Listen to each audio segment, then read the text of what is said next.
Sebelumnya jangan lupa like, comment, share, and subscribe Haftar Official. Menakib Syekh Muhammad Zaini bin Abdul Ghani Al-Banjari.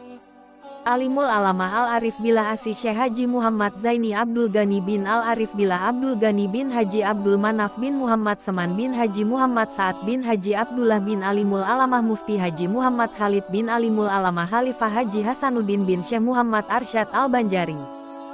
Guru sekumpul dilahirkan pada malam Rabu 25 Muharram 1361 Hijriah, tanggal 11 Februari tahun 1942 Masehi. Nama kecil beliau adalah Kusyairi. Sejak kecil beliau sudah termasuk dari salah seorang yang mahfuz, yaitu suatu keadaan yang sangat jarang sekali terjadi, kecuali bagi orang-orang yang sudah dipilih oleh Allah Subhanahu Ta'ala. Beliau adalah salah seorang anak yang mempunyai sifat-sifat dan pembawaan yang lain daripada anak-anak yang lainnya. Alimul Alamah Al-Arif Billah Asy Syekh Haji Muhammad Zaini Abdul Ghani sejak kecil selalu berada di samping kedua orang tua dan nenek beliau, yang bernama Salbiah. Beliau dididik dengan penuh kasih sayang dan disiplin dalam pendidikan, sehingga di masa kanak-kanak beliau sudah mulai ditanamkan pendidikan tauhid dan akhlak oleh ayah dan nenek beliau. Beliau belajar membaca Al-Quran dengan nenek beliau. Dengan demikian guru pertama dalam bidang ilmu tauhid dan akhlak adalah ayah dan nenek beliau sendiri. Meskipun kehidupan kedua orang tua beliau dalam keadaan ekonomi yang sederhana, namun mereka selalu memperhatikan untuk turut membantu dan meringankan beban guru yang mengajar anak mereka membaca Al-Quran. Sehingga setiap malamnya beliau selalu membawa bekal botol kecil yang berisi minyak tanah untuk diberikan kepada guru yang mengajar Al-Quran. Dalam usia kurang lebih 7 tahun, beliau sudah mulai belajar di madrasah pesantren Darussalam Martapura. Guru-guru Alimul Alamah Al-Arif Billah Asy Syekh Haji Muhammad Zaini Abdul Ghani antara lain adalah 1.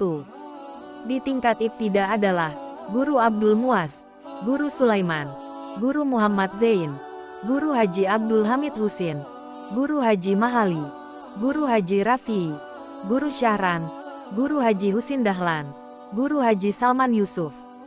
2. Di tingkat sanawiyah adalah Alimul Fadil Haji Syahrani Arif, Alimul Fadil Haji Husin Qodri, Alimul Fadil Haji Salil Ma'ruf, Alimul Fadil Haji Seman Mulia, Alimul Fadil Haji Salman Jalil.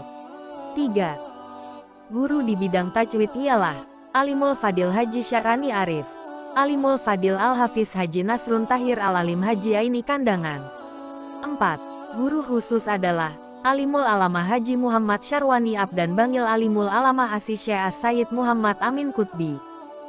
Sanad-sanad dalam berbagai bidang ilmu dan tarikat antara lain diterima dari Kiai Falak Bogor Abah Falak, Alimul Alamah Asy Syekh Muhammad Yasin Padang, Mekah, Alimul Alamah Asy Syekh Hasan Masyad, Alimul Alamah Asy Syekh Ismail Yamani dan Alimul Alamah Asy Syekh Abdul Qadir Albar.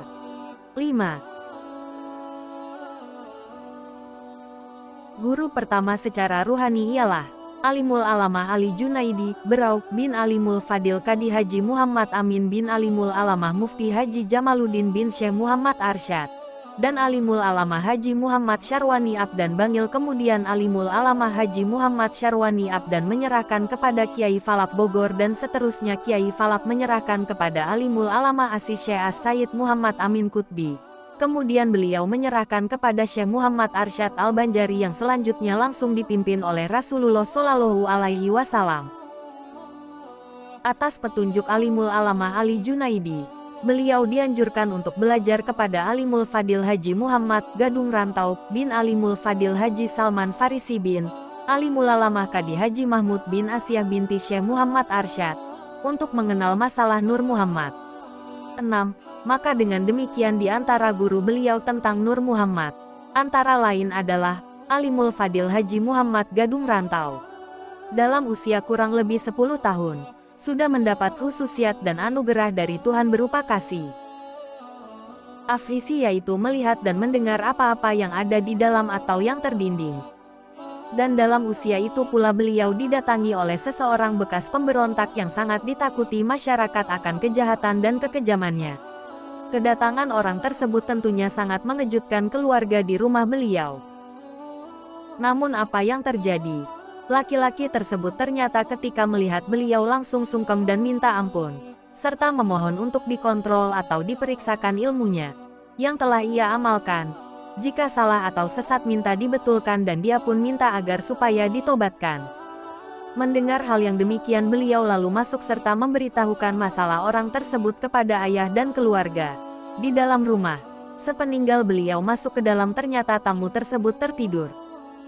Setelah dia terjaga dari tidurnya maka dia pun lalu diberi makan dan sementara tamu itu makan, beliau menemui ayah beliau dan menerangkan maksud dan tujuan kedatangan tamu tersebut. Maka kata ayah beliau tanyakan kepadanya apa saja ilmu yang dikajinya. Setelah selesai makan lalu beliau menanyakan kepada tamu tersebut sebagaimana yang dimaksud oleh ayah beliau dan jawaban langsung beliau sampaikan kepada ayah beliau. Kemudian kata ayah beliau tanyakan apa lagi, maka jawabannya pun disampaikan beliau pula. Dan kata ayah beliau apa lagi, maka setelah berulang kali ditanyakan apa lagi ilmu yang ia miliki maka pada akhirnya ketika beliau hendak menyampaikan kepada tamu tersebut, maka tamu tersebut tatkala melihat beliau mendekat kepadanya langsung gemetar badannya dan menangis seraya minta tolong ditobatkan dengan harapan Tuhan mengampuni dosa-dosanya. Pernah rumput-rumputan memberi salam kepada beliau dan menyebutkan manfaatnya untuk pengobatan dari beberapa penyakit, begitu pula batu-batuan dan besi. Namun kesemuanya itu tidaklah beliau perhatikan dan hal-hal yang demikian itu beliau anggap hanya merupakan ujian dan cobaan semata dari Allah Subhanahu wa Ta'ala. Dalam usia 14 tahun, atau tepatnya masih duduk di kelas 1 Sanawiyah, beliau telah dibukakan oleh Allah atau futuh. Tatkala membaca ayat, wa kanallahu syamiul basyir. Alimul Alamah Al-Arif Billah Asy Syekh Haji Muhammad Zaini Abdul Ghani. Sejak kecilnya hidup di tengah keluarga yang solih, maka sifat-sifat sabar, rida, kitmanul masaib, kasih sayang, pemurah dan tidak pemarah sudah tertanam dan tumbuh subur di jiwa beliau, sehingga apapun yang terjadi terhadap diri beliau tidak pernah mengeluh dan mengadu kepada orang tua, sekalipun beliau pernah dipukuli oleh orang-orang yang hasut dan dengki kepadanya. Beliau adalah seorang yang sangat mencintai para ulama dan orang-orang yang solih. Hal ini tampak ketika beliau masih kecil.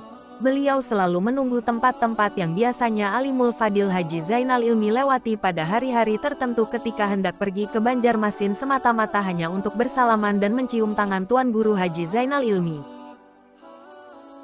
Di masa remaja Alimul Alamah Al-Arif Billah Asy Syekh Haji Muhammad Zaini Abdul Ghani pernah bertemu dalam ruqyah mimpi dengan Sayyidina Hasan dan Sayyidina Husain, cucu Nabi Muhammad Shallallahu Alaihi Wasallam, yang kedua masing-masing membawakan pakaian dan memasangkan kepada beliau lengkap dengan sorban dari lainnya.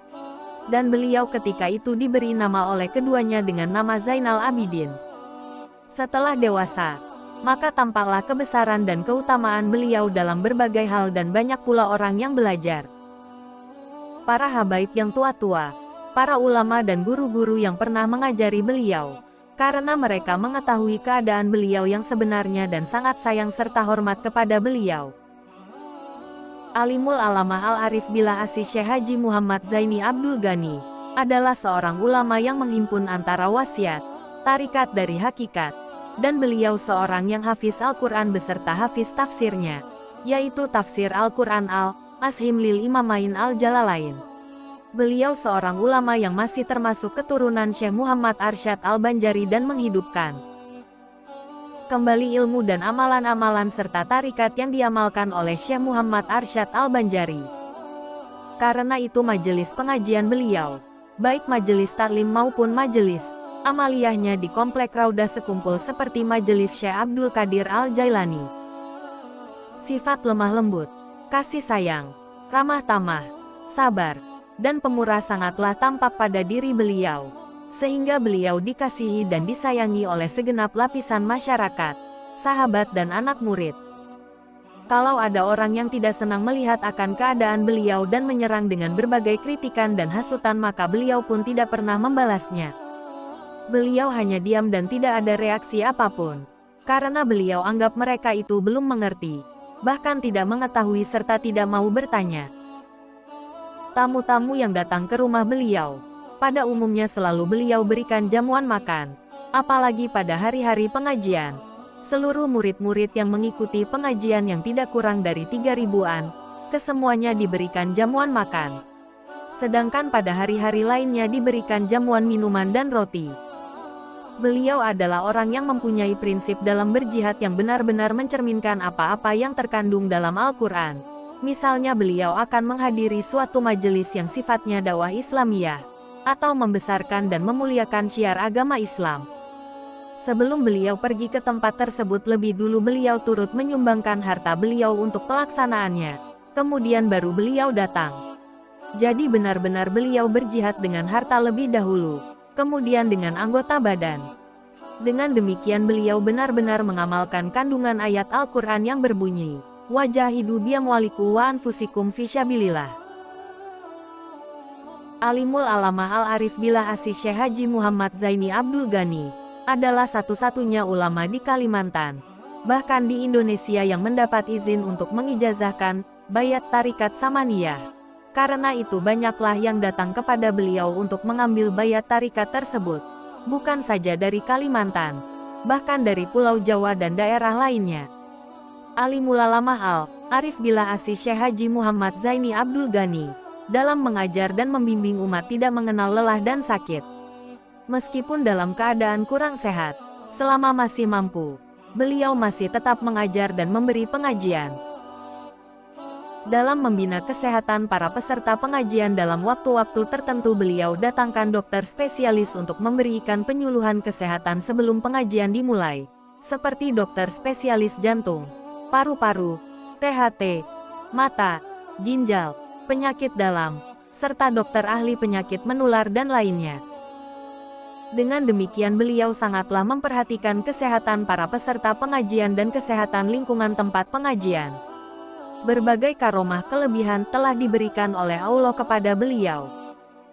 Ketika beliau masih tinggal di kampung Keraton, Martapura, biasanya setelah selesai pembacaan maulid, beliau duduk-duduk dengan beberapa orang yang masih belum pulang sambil bercerita tentang orang-orang tua dulu yang isi cerita itu untuk dapat diambil pelajaran dalam meningkatkan amaliyah. Tiba-tiba beliau bercerita tentang buah rambutan.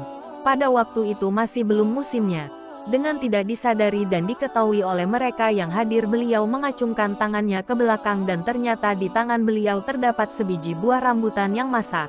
Maka heranlah semua yang hadir melihat kejadian akan hal tersebut. Dan rambutan itu pun langsung beliau makan. Ketika beliau sedang menghadiri selamatan dan disuguhi jamuan oleh sahibul bait tuan rumah, maka tampak ketika itu makanan tersebut hampir habis beliau makan.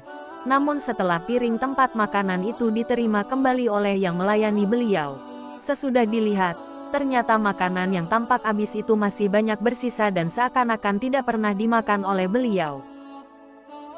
Pada suatu musim kemarau yang panjang, di mana hujan sudah lama tidak turun sehingga sumur-sumur sudah hampir mengering, maka cemaslah masyarakat ketika itu dan ngarap agar hujan bisa segera turun. Melihat hal yang demikian banyak orang yang datang kepada beliau mohon minta doa beliau agar hujan segera turun.